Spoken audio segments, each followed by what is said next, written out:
Hello friends, welcome to Creative Medicine. In this lecture, we will learn about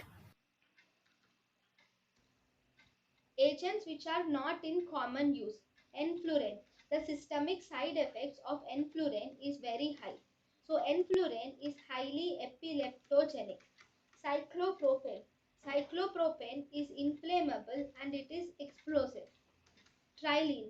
Trilene is contraindicated in closed circuit because of its neurotoxicity and acute respiratory distress syndrome. Methoxyflurane.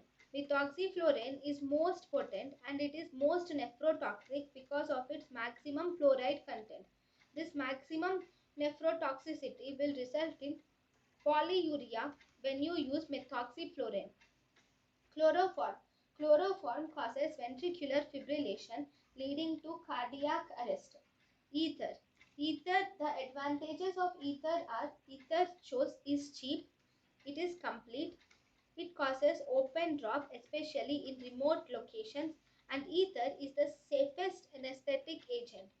Disadvantages of ether are ether is inflammable and explosive.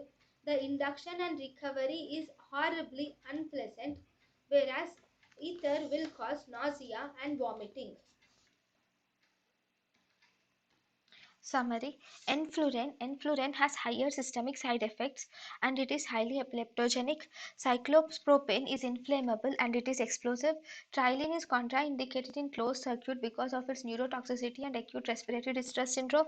Methoxyflurane is most potent and it is maximum nephrotoxicity due to high fluoride content, and because of nephrotoxicity it can result in polyuria. Chloroform can cause ventricular fibrillation leading to cardiac arrest.